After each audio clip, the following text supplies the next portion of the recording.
Hello, hello. Welcome to our third knowledge clip, which is going to focus on the theoretical framework section of your digital firm writing assignment.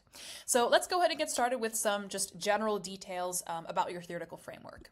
So in your theoretical framework, I would recommend that it takes up quite a big portion of your writing assignment, since this is really where you are developing and defining your key concepts and terms for analyzing your central question, and also where I would recommend introducing some criteria and a little bit of a mini analysis, especially in this paper, since you don't have a proper analysis section. In my recommendation, I'm going to recommend that you include a partial analysis in your theoretical framework, and then also continue that in your conclusion section. So the main goal of the theoretical framework is to describe that relevant information or literature that helps you answer your central question. So here, I would really include those core characteristics, key concepts that will be used to analyze your selected factor and also your stakeholder group regarding your central question. And one key thing to note is that the theoretical framework is really here to provide that background, definitions, again, core characteristics, and stating your criteria and getting into a little bit of analysis. And that should definitely link back to your research question, which also then transitions into the conclusion where you state your final findings of your paper. So just to recap the assignment, again, you want to focus on one of the factors that impact growth and market power of digital platforms, and focus on one of these factors and how it has consequences for either consumers or employees. And in particular, you should, of course, define the key concepts of your research question. You also should define what a digital platform is, and also define any other relevant concepts that are relating to your central question. And a key thing here is that in the theoretical framework, you really want to focus on that literature and academic paper aspect. Focus on also the causal relationships between factors, or between obviously your factor and its impact on consumers versus employees. And you, of course, want to look at as well the impact on platforms themselves in terms of competitors or complementers as well. So that's kind of the key focus here with the theoretical framework. So let's get into a little bit of the structure of the parts and how I would recommend sort of tackling this in the final paper. So there are two main parts of the theoretical framework, which is the background and the relevant criteria and analysis. So the background section is, again, to really define those key terms and set the scene for where your literature is coming from and key things to note regarding the criteria and your mini analysis here. So you really want to focus on the what and also the how, so descriptive and explanatory. Of course, as it states in the course outline, you should define digital platforms, as I mentioned before, and also any sort of other relevant concepts. And some recommendations that I would have here in terms of relevant topics that you could explore, and of course, you use your AI and academic articles as extra tools. But you can focus on main principles of the factors stated in your course outline, so multi-homing, envelopment, winner-take-all, etc. Also, the relationship between market power and maybe behavior, so consumer behavior or employee behavior. You can also describe incentives, market power, digital platforms, and how that can have an impact on behavior. Of course, define digital platforms and what aspects are relevant to determine whether or not a platform has positive or negative consequences on consumers or employees. And of course, use your academic literature that was discussed in class. I would recommend that for these kind of key topics, besides the ones that are asked of you to define, try to choose 2 to 3 to really go into a bit more depth with. You don't want to have 5 or 6 key concepts and definitions that you explore on a surface level. I would recommend going a little bit deeper into a select few. So that's your background. So this is where you're really defining those key terms and, of course, relating it back to your central question.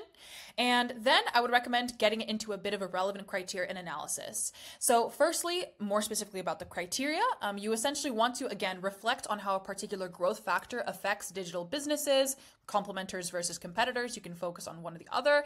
And then, of course, the effects on consumers versus employees. So, of course, depending on your research question, your criteria will change.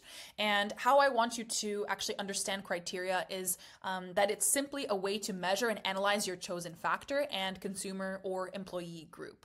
So you can think of criteria as essentially 2 to 3 concepts that are ways you can grade your research question on its validity, basically. So how you can actually find and develop your relevant criteria are, of course, what frameworks are you using to evaluate your factor and its impact. Also, of course, look through the literature for common themes and arguments, maybe some, for example, instances of market growth, court cases, country differences, revenue changes, etc.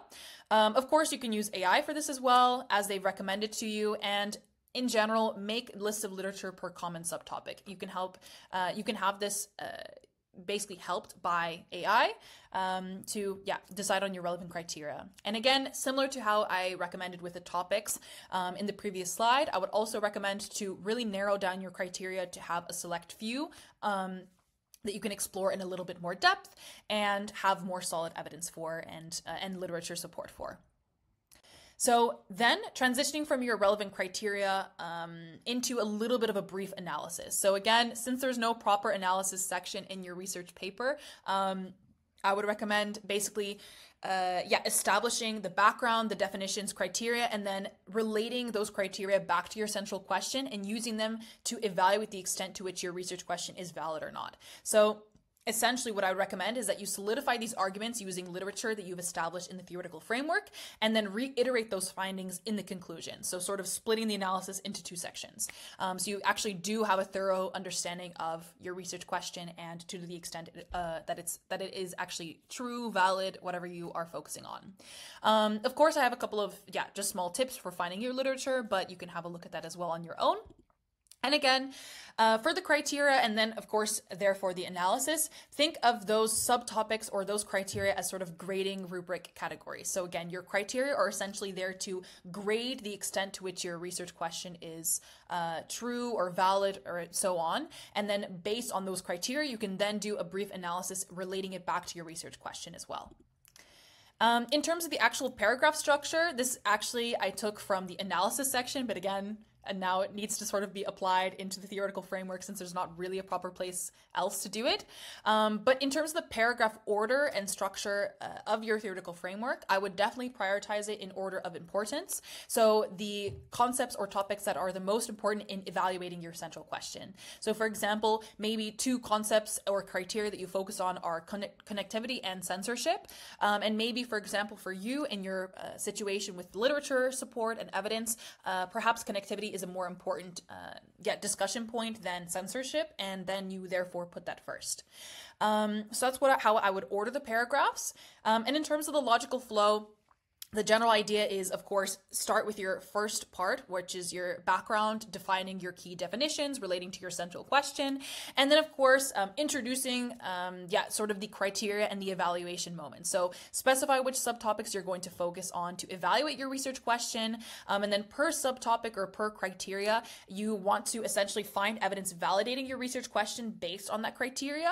And then introduce also some counter literature or caveats for that particular literature or for that particular subtopic, concept, criteria. And then after that, I would actually refute this counter literature and show, for example, why it's flawed or maybe why it's not developed enough, and then conclude the paragraph, again, relating back to your central question and evaluating the extent to which it is valid. So a bit of a sort of analysis here at the end of each paragraph, but really I think that's going to be the best way to go about it. Of course, if your tutorial teacher has another suggestion, go with that as well. But yeah, that's going to be my main suggestions for the theoretical framework. I hope this has been useful in terms of giving you a bit more structure. And of course, remember to listen to your UvA tutor first and foremost and make sure that you implement their suggestions. And that's the priority, of course. But I will be uploading a video soon on the conclusion, definitely, of course, before your deadline. But for now, I hope this has been useful. And I will see you in the next knowledge clip.